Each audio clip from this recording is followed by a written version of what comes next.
All right, hey, welcome back to my basement. This is Jeremiah.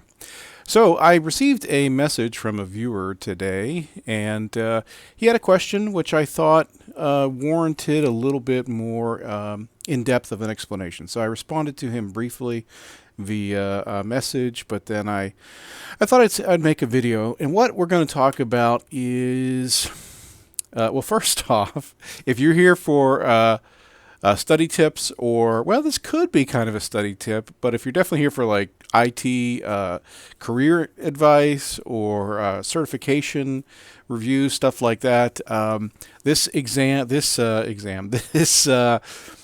video is not going to be about that. We're going to be talking about the power of the mind and some of the material that's out there in popular culture and my personal thoughts on it, if I've studied it, if I think it's real, that kind of stuff. So, without any further ado, let's just kind of get into it. So let's take a look at his the message he sent me. So he says, "Hey Jeremiah, first off, I want to say that I really enjoy the video content that you've been making recently. Thank you, I appreciate that. And they have been extremely motivating to me. Your encore and NRC reviews were a very significant factor in me passing both exams. I learned a lot of useful study tips and mental retention exercises. Please keep making more content." I will do that. I've said before, this isn't I have no intention of making myself a YouTuber, but when stuff comes up that I want to share, I will definitely share it. I haven't made a video in a couple weeks because I've been studying. In fact, my next test is 1 week from tomorrow. Is that right? Yes, 1 week from tomorrow is my next test. My question is, I have recently been introduced to a book film by the title of The Secret, and it seems to dabble a little bit into some of the concepts you've taught in your videos. So I was curious if you have any opinion on either this piece of literature or the concept of the law of attraction. On first watch, admittedly, some of the points came off a little bit hippie-ish, but some of it is really compelling and has pretty convincing rationale. For example, if I repeat constantly, say to myself, "I'm a CCIE," despite not being one, the law of attraction allegedly has the ability to make that thought become reality over a period of time. If I'm consistently thinking of the CCIE in positive terms, the CCIE will be more pervasive in my life. It will increase the likeliness of meeting like-minded people, books, videos, etc. Anyway, I thought it was an interesting topic, and I was just wondering if you had any opinions on the subject or came across this in your studies. Thank you for content, and I look forward to more. Well, thank you, sir.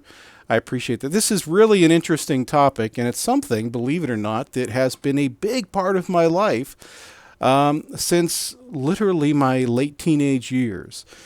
And I can say that it has been from 17, 18 years old until just a few years ago, probably like 38 years old. So over 20 years, it was almost this sort of broad, not specifically the law of attraction, but the broader stuff that encompasses it, was the pretty much my only real consistent hobby. I've played a few video games. I read books from time to time, but like fiction books. But this sort of stuff, the power of the mind kind of stuff, and the origins, where the law of attraction comes from, where the secret comes from, this has been something that has been a huge part of my life. And I want to talk a little bit about my thoughts, how I've used it, whether or not I think it's real, and why I don't really recommend it,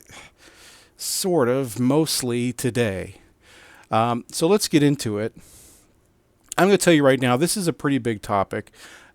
If you're watching this channel, you've seen my videos. I have a hard time making a video that's not an hour long. I hope this isn't going to be an hour long, but I just like to kind of to riff with you guys, and just be real with you. So let's let's take a look here at what I had to share. Let's clean that up, get rid of that, bring this back. Okay, so let's come back over here. So the book that the viewer who wrote that email is talking about is this here. It's called The Secret. It came out. When did it come out? Man, like 15 years ago now, something like that. And it was huge. You know, they had the book came out. There's a whole like course you can do. There's the movie. There was a movie that came out.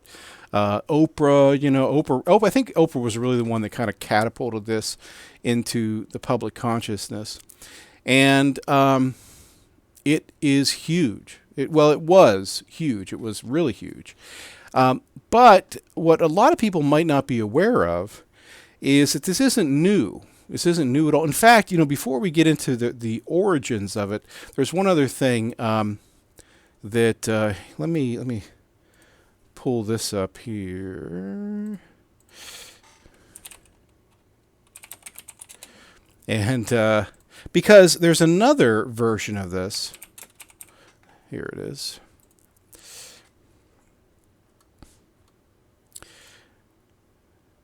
There. Trying to make sure you don't see my horrible shortcuts and history that as I type, autocomplete. I don't want you guys to know what a sick pervert I am. What comes up in my autocomplete. Or my search history on Amazon. So here is another version of the exact same thing.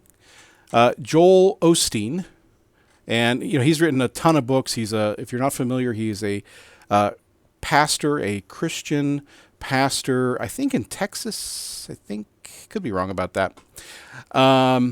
Mega church, multimillionaire. And he teaches what is very popular today among evangelicals, and that is called the prosperity gospel. And the prosperity gospel is the exact same thing as The Secret. It's just simply been repackaged, and they hunt through the Bible. They found some scriptures that kind of support it, and they've built this whole. It's hard not to call it a whole new religion. Now, listen, we're going to talk about some things, okay, in this video. And when you get into this sort of stuff, when we're going to talk about spiritual things and we're going to talk a little bit about religion, there is a chance you will be offended. I'm going to share with you facts and my experience. You can choose to be offended by something I say, but that's 100% on you. I'm not going to apologize for sharing with you reality. There is far too much in this world of people who choose to deny reality in order to preserve their feelings. And contrary to what is said, both sides of the aisle do it all the time. And I have no need to be part of that. I'm going to share truth with you. And I hope that you can take that information and use it hopefully to make your life better. So when we talk about this, the prosperity gospel, you will find very little support in Scripture. In fact, what's fascinating is not too long ago. Here's a great example. There's this parable that Jesus gives, and in the Bible. And we've all heard it. If you've been exposed to Christianity, you've heard it. And that's that a rich man is more likely to go through the eye of a needle than to get into the kingdom of heaven. And what's fascinating about this is if you go to church, I specifically remember, I have a clear memory because I grew up in an evangelical church. I specifically remember the day that this came up in the Sunday sermon. And because it really challenged my young worldview at that time. I was probably, 10 years old or something. And our pastor told us that, no. What people think is that means that, the eye of a needle, like a sewing needle, like that a camel is more likely to fit through the eye of a sewing needle than a rich man is to get into the kingdom of heaven. And the pastor said, no, that's a common misconception. The truth is that there was these gates in Jerusalem that were so small that they were difficult to get in and out of, and you had to take off the packs from your camel to get them to go through the eye of these gates. And these, because they were small, they were called eyes, or whether there was one or more of them, but it was called the eye of the needle. And so what's fascinating about that, when you think about it, so what Jesus basically, if that's true, what Jesus was saying was that, it's slightly inconvenient for a rich man to get. Why would he even bring it up? Well, it's slightly inconvenient. Like as inconvenient as it is to remove the pack from your camel and then walk him through a doorway. That's how hard it is to get into the kingdom of heaven. That's not very difficult. In fact, some would argue that that's actually pretty easy when compared to, trying to be a moral, righteous person. But what's fascinating about that is it turns out, interestingly, there is no historical evidence for that. That whole little story about the gates and having to unburden your camel was a fabrication. It is a fabrication of people who want to curry favor of the rich. Why? Because rich donate money to the church. If we tell them that they can't go to heaven, they're not going to donate money to the church. And so you might argue that that was one of the first early steps toward this prosperity gospel. Because today, the prosperity gospel teaches, as presented from a cynic, myself, that effectively, God wants you to be rich. And if you're not rich, it's because you're doing something wrong. You don't have enough faith. You're not praying the right way. And conversely, while this is usually presented as subtext, not said out loud, if you're already rich, then it must be because God approves of you. In fact, what's really fascinating is that President of the United States, Donald Trump, who is pretty universally seen as an immoral person, he's cheated on every one of his wives, he's had lots of mistresses, he's documented as scamming people with different businesses he's had. He's outright stolen from contractors, and all this is very well documented. And most people say, well, I don't care. Whatever, he's the president and I'm going to support him. Whatever, I'm not trying to get into that. But one of the things, because he has consistently over his entire life engaged in what most people would consider immoral and unethical behavior, a lot of people have trouble believing that he's a Christian, and yet he professes a strong Christian faith. And there's actually a new book out that talks about this, and what's fascinating about it is that, in fact, he genuinely, as far as people can tell, who have researched this and interviewed people at where he grew up and the church that he actually used to go to a church with his father and people around him. What they can tell is he does genuinely believe that he is a Christian, but largely because for the past couple decades he has followed these prosperity gospel people. And so, again, one of the big teachings of the prosperity gospel, this is the subtext of the prosperity gospel, and that is that if you're rich, it's because you have been chosen by God to be rich. Therefore, you are a righteous person. You are doing God's work. So it's not surprising that this prosperity gospel would appeal to the rich, because it basically gives them a free pass. It says God has chosen you. So that's the prosperity gospel. Again, the prosperity gospel is nothing more than another version of the secret. Well, where did the secret come from? This is actually something that's called, it's been around for a long time, it's called New Thought, or the New Thought movement. And the New Thought movement can be traced back to the end of the 18th century is the 1900s. 18th century, 1700. The end of the 1800s, early 1900s. And one of the first big books that kind of came on and really caught a lot of attention was Think and Grow Rich. And it's simply that it's this new thought, and it basically, if you read this book, which I have read this book, it although it's been a while, so I'm not gonna don't quote me on anything, but it's basically that it talks about that God wants you to be rich, God wants you to be wealthy, God wants you to be healthy, and that it's just a matter of the right mindset, the right amount of faith, and you'll get there. A couple decades later, another book came out that also was very big, The Science of Getting Rich, and it was the same teaching, basically.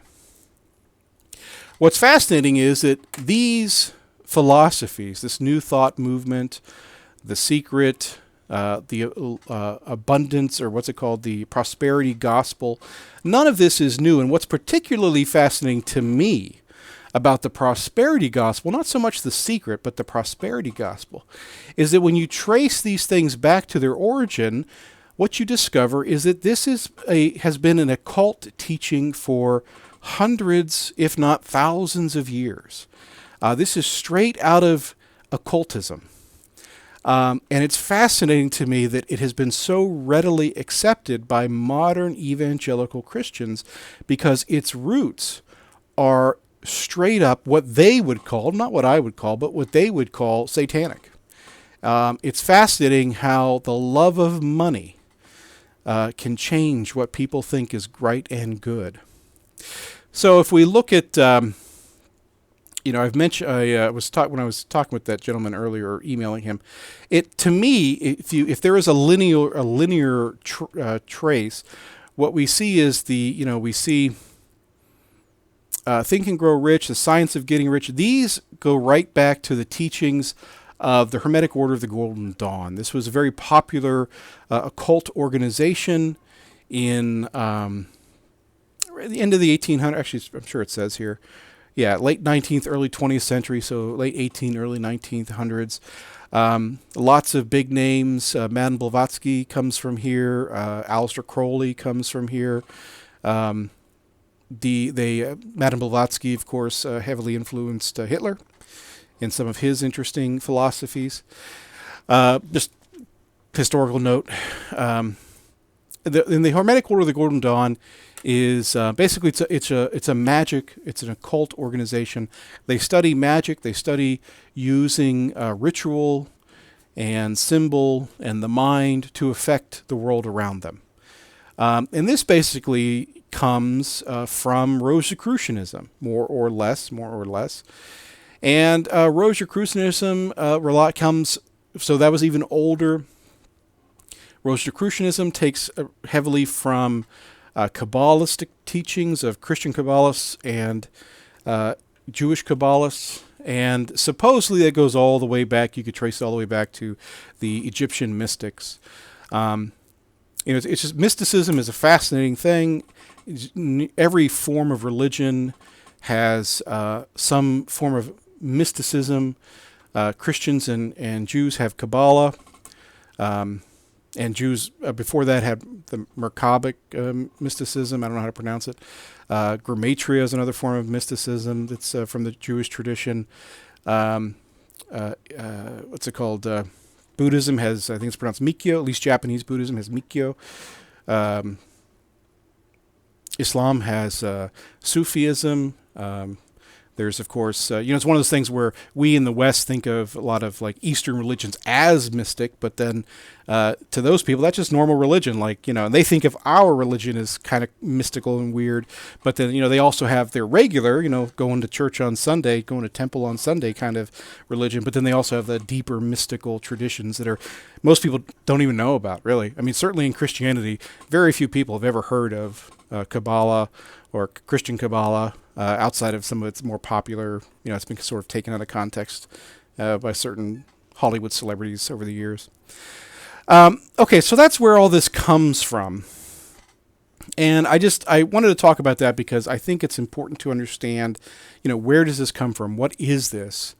And here's I think The Secret actually even mentions this. This is an old tablet, or it's an old book, the Emerald Tablet of Hermes Trismegistus,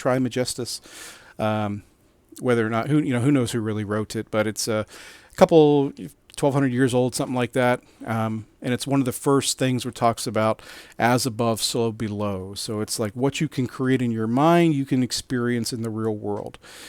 And, to a certain extent, the Bible talks about that too. Faith can move mountains kind of thing. So these aren't new concepts, but they've been definitely repackaged over the years into more esoteric occult practices, and then the mysticism and the occult aspects were mostly stripped out to create these more mainstream ideas, and then they were been interwoven into Christianity, and now we have prosperity gospel and the secret. And so it's a fascinating history of where all this stuff comes from, and I'm sure it's a lot more complicated than what I'm portraying, and I might even be getting some of it wrong, but roughly you could say I'm roughly pretty accurate with that. Okay, so that's that. That's where this stuff comes from. That's all fascinating. Sorry, my shirt is dirty again. I was making some dough again tonight. I'm always making dough. Got a new pizza oven, so I've been trying to find a balance of constantly making dough, so I can try to figure out this pizza oven. It cooks it. It gets to almost 1,000 degrees. So it's definitely a skill set to learn how to cook it just right, the pizza. So I've been making dough, and my wife has some friends coming over tomorrow. So I was like, I can use this as an excuse to make some more pizza. So I could practice some more with my pizza oven. Anyway, okay, so I want to talk about how does this help you in your career, if at all, right? So essentially, if you've watched this far, you're probably already familiar with these things. But effectively, what it's teaching, what the secret is teaching, is if you can hold something in your mind, if you can envision it, visualize it, feel it, then it will come to pass in your life. And that's a very compelling story. And to a certain extent, I have had some personal experiences which seem to indicate that maybe it's true. But before we accept that it is true, I want to talk about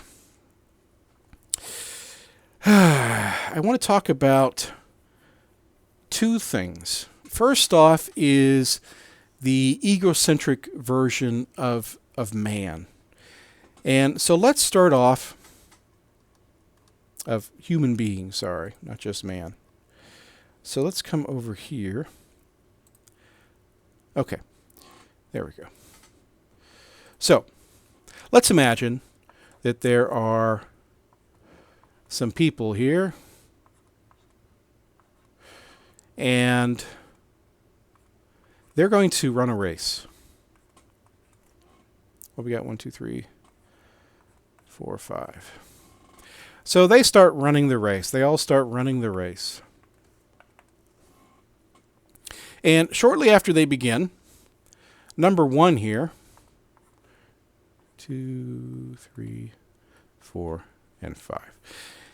Number 1, who is a skilled runner, there's something in the road that was just simply impossible to see. Through no fault of their own, he falls and twists his ankle, and now number 1 is out of the race. And then number 2 is running along.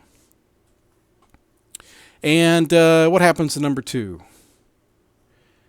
They're running through the forest, and he is attacked by a bear, and now he's out. And there's number 3. And number 3 sees number 2 getting attacked, so he goes to help. And now number 3 is out. And number 4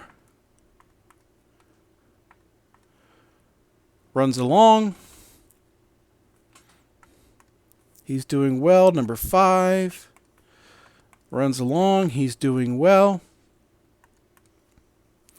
And at the last minute,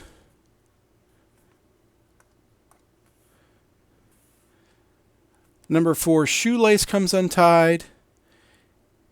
He's delayed for just a second, but then he finishes. Number 5 does not delay it, so he finishes. He gets first prize. That's supposed to be a trophy. First. And he gets second.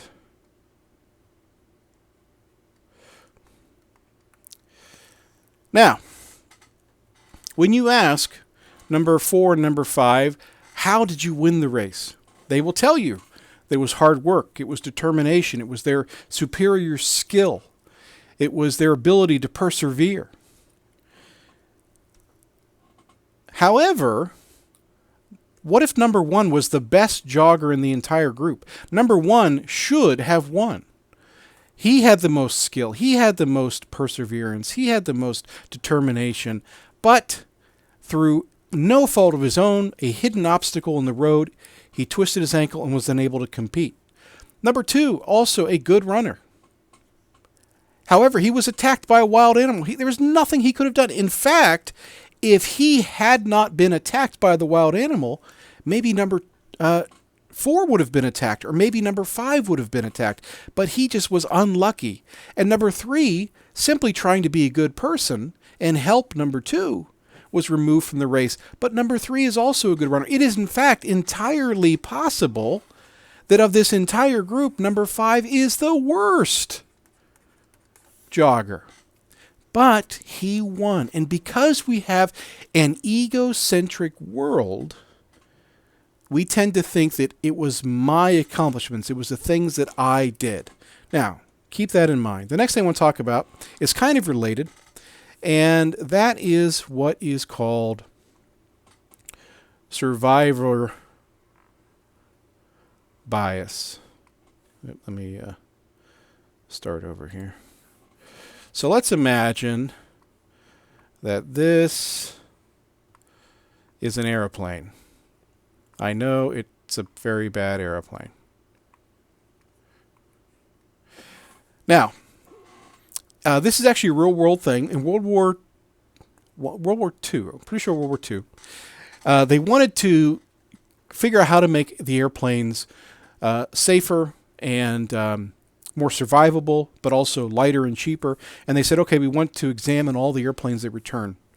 And let's take a look. And what they found, they said, let's look at all the bullet holes. And we found bullet holes all over here, and all over here, and all over here, and all over here, and all over here.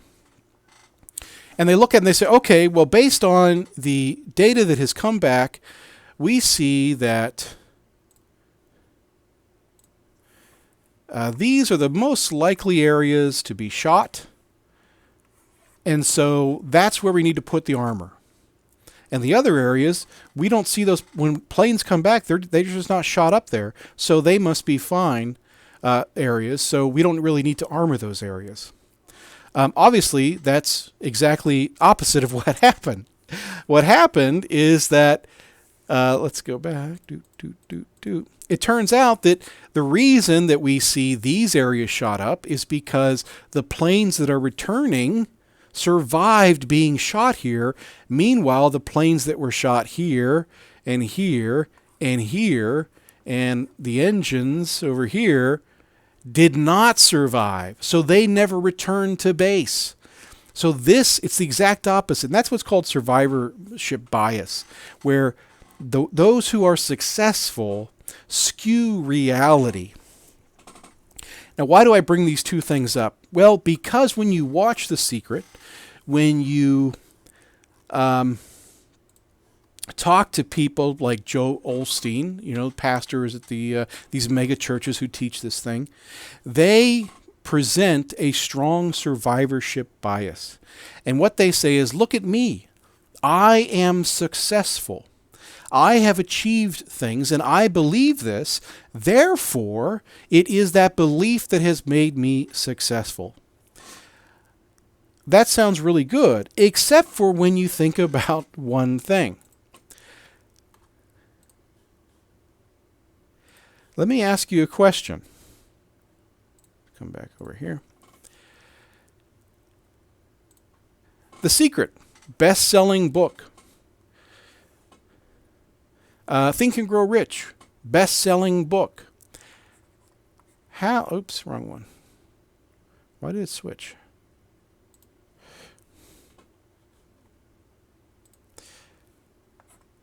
That's too big. How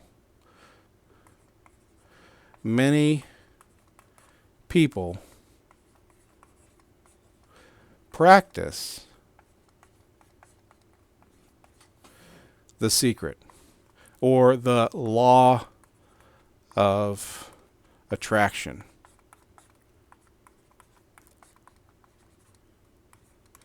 How many? I don't know, but I'm willing to wager it's millions.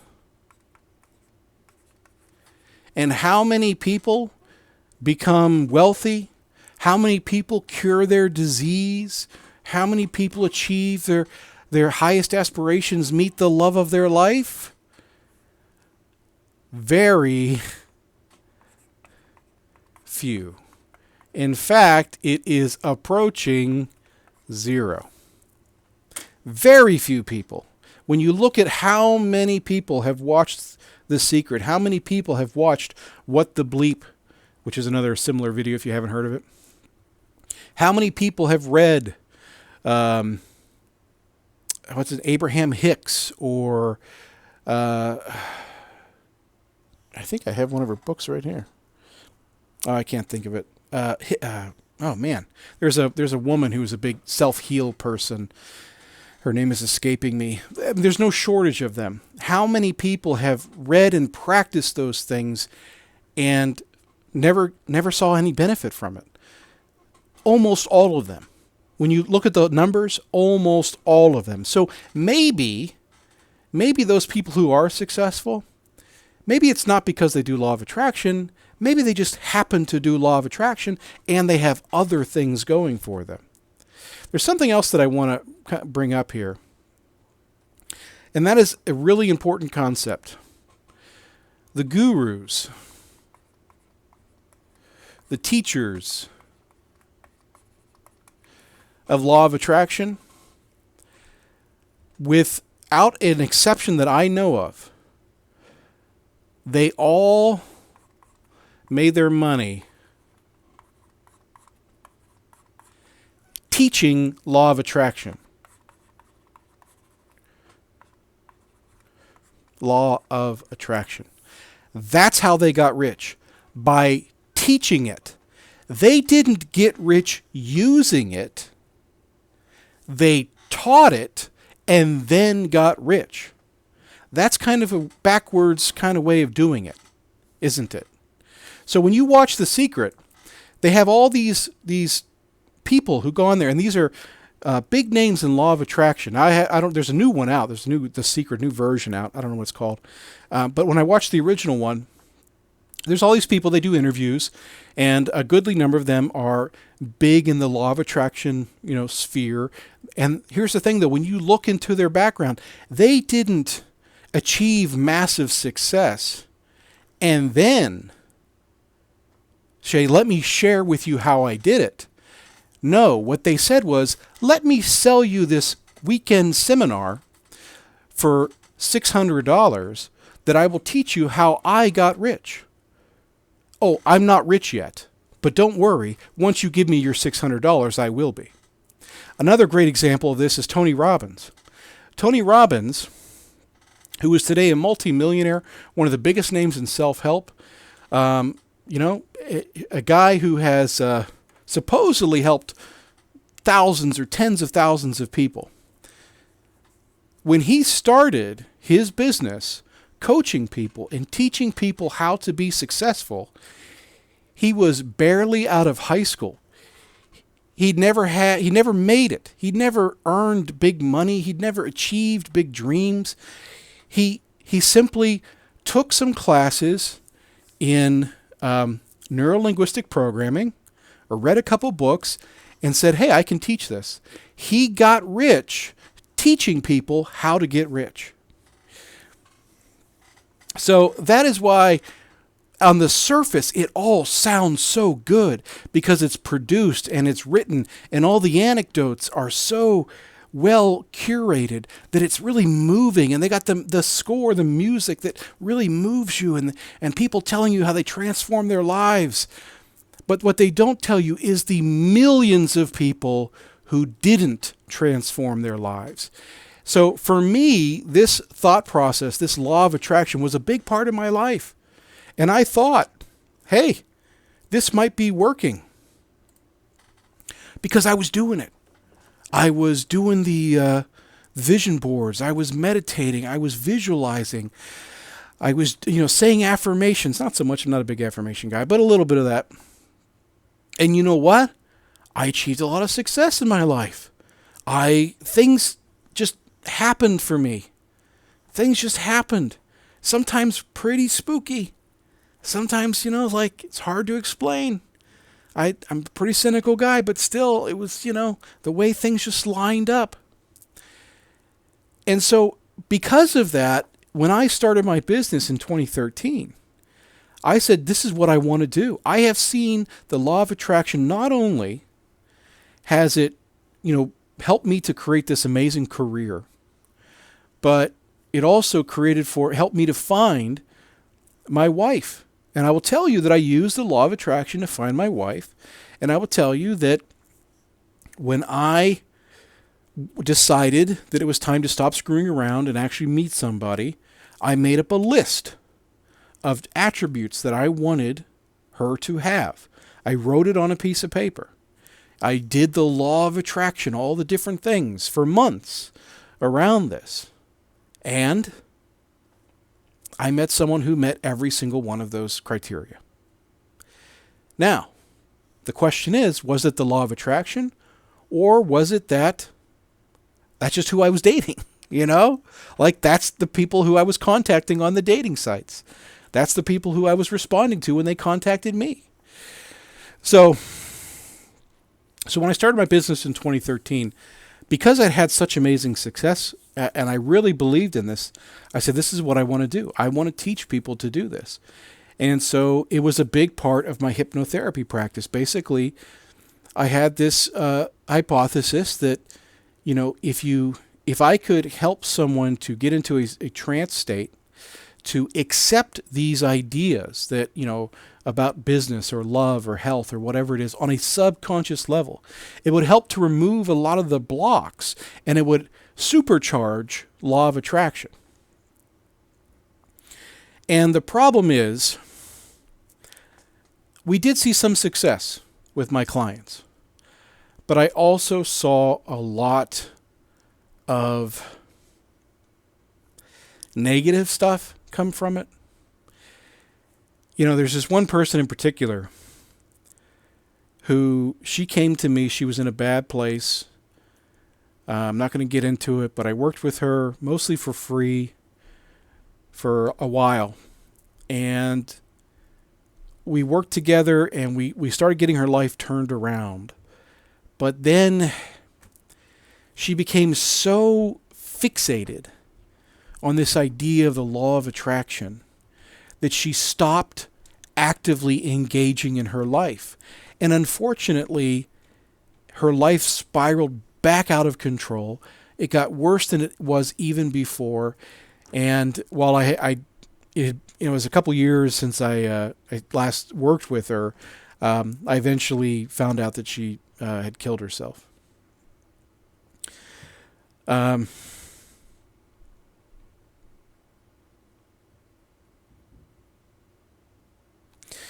And the sad thing was, she wasn't the only person that I saw hurting their lives, because, as I got into these communities of like-minded people, a lot of, sort of New Age people, a lot of alternative medicine people, I started seeing this thought process where so many of these people simply reject reality in order to live in this fantasy world. A member of my family, got into this. He went to one of these mega churches, these prosperity gospel churches, this where they reject science because all you need is God and prayer. And, you look around all these fucking televangelists on TV here in the United States. They've all destroyed COVID-19. In the name of God, it's gone. Guess what, fucker? It's still here. Meanwhile, little old ladies are sending you their life savings. You fucking piece of shit. Well, this guy, he got sucked into that. He went to this prosperity gospel church, and you know what? It feels so good. You go to the church, and it's the great music and the great friends and the motivating speech, and it fills you up with all these positive emotions. And you say to yourself, how can this not be real? It feels so right. Because that's how the mind works. The mind is driven by emotion. What we feel is what's real. Knowledge has very little impact on the choices we make in our lives. It is our emotions. We often like to pretend that that's not who we are. We often like to say, oh no, I'm a very logical person. Okay, buddy. I'm sorry, but it's not real. The truth is we are emotional creatures, and to us, reality is driven by emotion. So when you go to this church and you hear that music and you see the uplifting speech and you talk to your friends, I was talking to my mom a couple months ago, and she was telling me about this amazing healing that had happened at her church. This amazing healing. And I said, wow, that's fantastic. So she was on the prayer chain? Yeah, she was on the prayer chain. We prayed for her, and she was healed. Jeremiah, she only had a 40% chance of coming through. And she came through. That was the work of God. And I said, Mom, first off, two things. One, she had a 40% chance. That means 4 out of 10 people make it. 4 out of 10. So it's not, it's great that she pulled through, but it's not unheard of. 2, let me ask you something, Mom. You've been doing this prayer chain for decades, since I was a little kid. Every week you get on there, you write down who you're supposed to pray for, and you pray for these people. Let me ask you, what's the percentage of people that pull through, that get whatever you're praying for, that get healed or find peace in their lives or whatever it is that they're looking for? What's the percentage? And she couldn't answer that question because you know what? The truth is, it's the exact same as people who aren't being prayed for. It's the exact same percentage. In fact, studies have shown that people who are being prayed for and know they're being prayed for, cardiac patients specifically, have worse outcomes than people who are not being prayed for. Cardiac patients in this one study, one of the few studies that studies the power of prayer in a double-blind, there's lots of crappy studies out there. They're like, it's real. Then you look at how they did it and you're like, this is not a study. This is ridiculous. But this is a proper, well-done, well-formulated scientific study, and they found that people who are being prayed for and know they're being prayed for fare worse. People who are not being prayed for and who are being prayed for but are unaware of it, they're the same. If you know you're being prayed for, you actually do worse. Why? Because it stresses you out. You feel, this is the hypothesis, that you feel the need for it to work because your faith is on the line. So that stress actually slows down the healing process. Okay, I'm so rambling about all this stuff. And the reason I'm kind of talking about all these different things is when it comes down to it, while there may be some weak evidence, very, very weak evidence, in very, very isolated cases that the law of attraction works, the reality is that for the vast, vast, vast majority of people who practice the law of attraction, it does nothing. The percentage of people who practice law of attraction and are successful is the same percentage of people who don't practice law of attraction and are successful. Because it's not the law of attraction. It comes down to hard work. It comes down to luck. In fact, there's a recent YouTube video by Veritasium, I highly suggest you check it out, where he shows just how important luck is to being successful. Just, random little things. And it comes down more than anything to circumstances of your birth, usually. So it's one of those things too. We love, especially as Americans, we love the rag to riches story. Why do we love that story? Because it almost never happens. That's why we love it so much. Because it's one in a million, literally 1 in 10 million people that go from rags to riches. It just never happens. So when the rare circumstances all align to allow that one person, through partially their own hard work, I don't want to take it away from them, but also just a lot of just circumstance, And so here's the thing. In my studies of the mind, I've had some remarkable experiences. But when I really honestly, objectively examine them, I cannot point to anything that is provable as real, that isn't just an artifact of my own imagination, that isn't just me trying to put meaning onto something that really honestly has no meaning. And when I see the harm... I never finished the story. So this guy, the guy who went to this church, right, with all the good feelings and whatever, well, he had brain cancer. He had 4 little kids. 4 little kids. And he was doing chemotherapy. And you know what? It was working. It was working, but it sucked. It was horrible. It made him feel horrible. It was terrible what chemotherapy was doing to him. But it was working. And he sat down with his pastor, and he sat down with his wife, and he sat down with some friends, and they prayed about it. And God told them that what he needed to do was to walk away from the chemotherapy. Now, it wasn't the fact that that's what he wanted. No. It was God. God told him to walk away from the chemotherapy and to pursue this natural thing that he saw on the internet.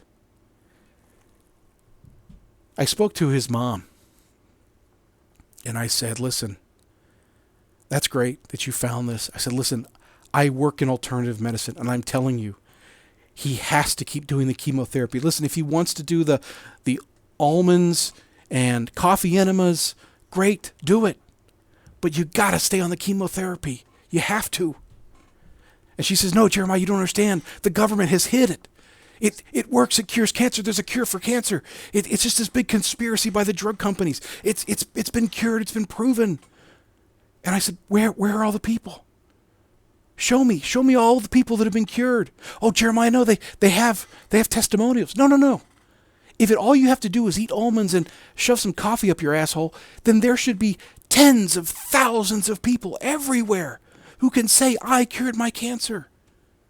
Where are they? Well, they're on the website. No, they're not. They shouldn't be on the website. They should be all over YouTube. They should be all over the nightly news. You should know these people.